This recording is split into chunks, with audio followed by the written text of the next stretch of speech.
오늘 우리에게 주시는 하나님 말씀은 이사야 13장 1절에서 8절까지입니다. 아모스의 아들 이사야가 바벨론에 대하여 받은 경고라. 너희는 민둥산 위에 기치를 세우고 소리를 높여 그들을 부르며 손을 흔들어 그들을 존귀한 자의 문에 들어가게 하라.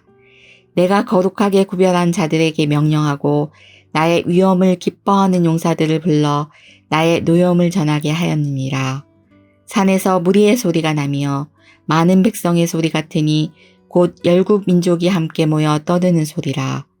만군의 여호와께서 싸움을 위하여 군대를 건멸하심이로다. 무리가 먼 나라에서 하늘 끝에서 왔으며 곧 여호와와 그의 진노의 병기라. 온 땅을 멸하려 함이로다. 너희는 애곡할지어다.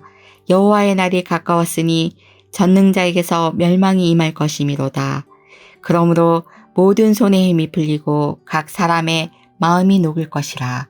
그들이 놀라며 괴로움과 슬픔에 사로잡혀 해산이 임박한 여자같이 고통하며 서로 보고 놀라며 얼굴이 불꽃 같으리로다. 아멘.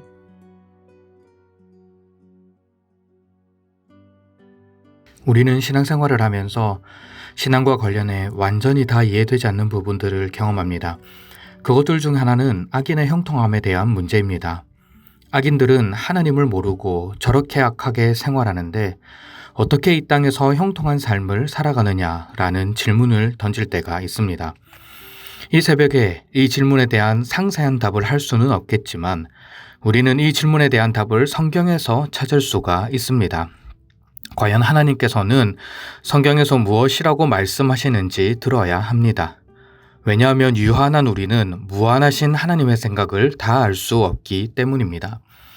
오늘 본문에도 대단히 악한 세력이 등장합니다. 그 이름은 바벨론입니다. 바벨론은 실로 대단한 나라였습니다. 그 당시에 강대국이었던 아수르를 무너뜨렸고 새로운 패권 국가로 등장하였습니다. 유다 멸망 시기의 바벨론은 고대 근동에 등장했던 모든 나라들 중에서도 가장 화려하고 가장 강력한 나라입니다. 많은 나라들이 바벨론을 두려워하며 떨었습니다. 성경에서도 바벨론의 강력함에 대해서 표현을 하는데요. 바벨론을 열국의 영광이다 라고 표현을 하기도 하고 새벽에 밝게 빛나는 별에 빗대어서 바벨론을 계명성이라 라고 표현하기도 합니다. 또한 그 권세와 위세가 얼마나 대단했던지 요한계시록에서는 사탄의 권세를 묘사할 때 바벨론의 이름을 빌려 설명하기도 합니다. 그만큼 힘과 능력이 대단했던 나라가 바로 바벨론인 것이죠. 바벨론은 유다를 침공하고 여호와의 전을 무너뜨립니다. 예루살렘 성을 회파합니다. 많은 사람들을 포로로 붙잡아 갑니다. 조국의 멸망을 지켜보면서 그 당시에 수많은 사람들은 어떤 질문을 던졌을까요? 아마 이런 질문을 던지지 않았겠습니까?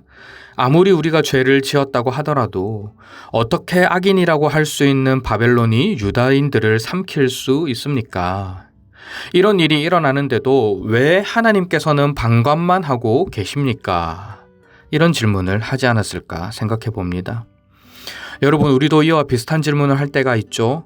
하나님, 저는 하나님을 잘 믿고 잘 섬기는데 왜 제 인생은 이렇게 힘들고 어려운 일들만 생기는 것입니까? 하나님, 저는 주님 나라와 몸된 교회를 위해 애쓰며 헌신하는데 왜 저희 가정은 경제적으로 늘 어려움을 겪어야 하나요? 왜 저희의 자녀들은 아직도 어려움 가운데 살아야 하는 건가요? 하나님, 하나님을 알지 못하는 사람들은 온갖 편법을 동원해서 세상에서 승승장구하며 살아가는데 저의 삶은 언제 괜찮아지겠습니까? 하나님, 당신의 백성들은 고통 가운데 신음하는데 왜 저 악인들의 웃음소리는 끊이지 않나요? 우리도 하나님께 질문합니다. 하지만 하나님은 모든 것을 주관하고 다스리시는 분이십니다. 악인들의 형통을 잠시 허용하기도 하시고 그들을 하나님 나라의 도구로 사용하기는 하지만 절대 그들을 방관하거나 침묵하지 않으십니다. 악인들의 마지막을 살펴보면 하나님께서는 반드시 그들의 행한 그대로 심판하신다는 것을 알 수 있는 것이죠. 오늘 본문에도 이런 하나님의 모습이 기록되어 있습니다. 유다 백성의 심판의 도구로 쓰임을 받게 될 바벨론이 이제는 하나님 앞에 심판을 받게 될 것이다 라는 것을 기록하고 있습니다.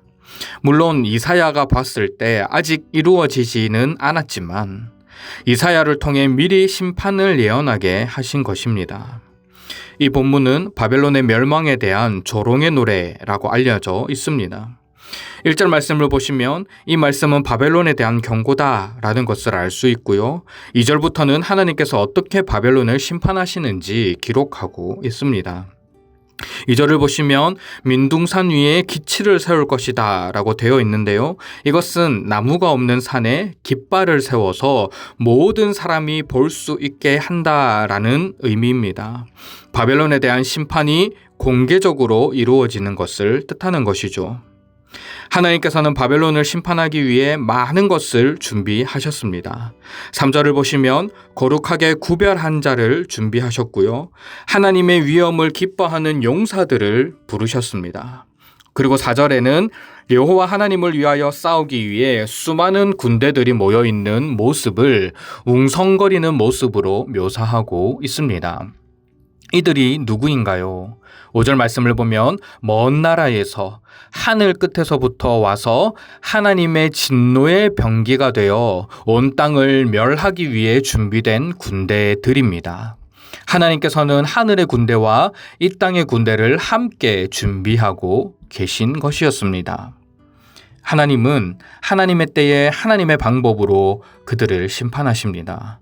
본문 6절부터 8절까지의 말씀을 보시면 하나님의 심판을 경험한 바벨론이 어떤 모습이 되었는지 묘사하고 있습니다. 바벨론은 멸망의 애곡을 경험하게 됩니다. 남을 압제하고 강력한 힘을 과시했던 모습에서 손에 힘이 풀리고 마음이 녹는 모습으로 변하게 됩니다. 그들은 놀라고 괴로워하며 슬픔에 사로잡혀 살아가게 되는데 이것이 하나님께서 바벨론을 향해 준비해 놓으신 심판의 모습인 것입니다. 하나님께서 악인을 다루는 방법이 바로 여기에 기록이 되어 있습니다. 악인들이 잠시 형통을 경험하더라도 하나님께서는 반드시 그들의 악행을 심판하시는 것입니다. 시편 기자는 이런 놀라운 하나님의 계획을 깨달으며 이렇게 고백합니다. 시편 37편 7절 10절 말씀입니다.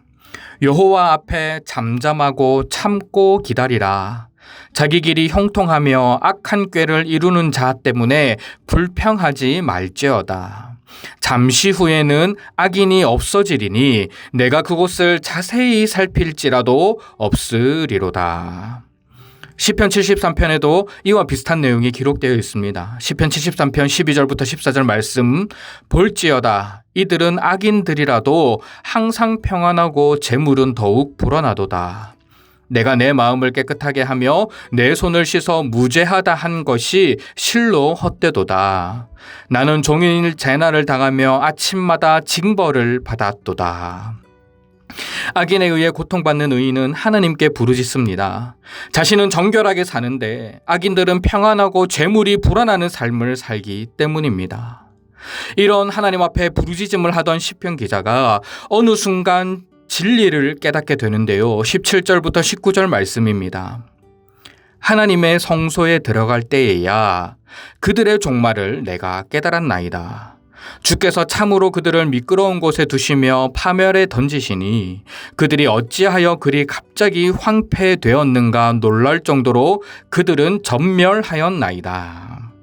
하나님께서는 마지막 때에 악인들을 심판하시는데 시편 기자가 어떻게 그렇게 갑작스러운 일이 일어나게 되었는가 놀랄 정도로 악인에 대한 심판이 신속하게 진행되었다라고 고백을 합니다.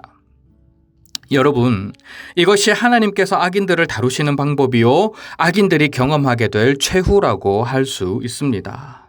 그들은 잠시 형통하는 것처럼 보일 수 있습니다. 하지만 마지막에는 사라지게 될 것입니다. 너무나 강력해 보였고 도무지 무너지지 않을 것 같았던 바벨론 제국 또한 역사 속으로 사라진 것을 통해 우리는 이 원리를 확인할 수 있는 것입니다. 위세를 떨치며 악을 행하던 모든 사람들도 필경 흙으로 돌아가게 될 것이며 그들에게 예비된 것은 하나님의 준엄한 심판뿐입니다. 그래서 우리는 위로와 소망을 발견할 수 있습니다. 우리가 이 땅에서 겪는 고난과 어려움이 영원히 지속되지 않는다는 것을 깨닫기에 위로를 발견할 수가 있고, 악인들이 아무리 이 땅에서 형통하다고 할지라도 하나님께서는 반드시 심판하실 것이기에 우리는 소망을 가질 수가 있다라는 것입니다. 모든 것은 지나가되 하나님의 온전한 통치만이 충만하게 남아있게 될 것입니다. 사랑하는 소문가족 여러분, 우리가 지금 어려움과 고난 가운데 있다면 우리의 눈을 들어 하나님을 바라볼 수 있기를 원합니다. 악인의 형통함에 부러워하지 않을 수 있기를 바랍니다. 모든 것을 주권 가운데 이끄시는 하나님께 의인의 눈물을 닦아주시며 악인을 심판하여 주실 것을 믿음으로 나아갈 수 있기를 원합니다. 이런 하나님에 대한 믿음과 소망을 가지면서 혼탁한 세상, 의인이 고통받는 세상 가운데 굳건히 믿음을 지켜나갈 수 있는 저와 여러분들이 되시기를 주님의 이름으로 부탁드립니다. 아멘.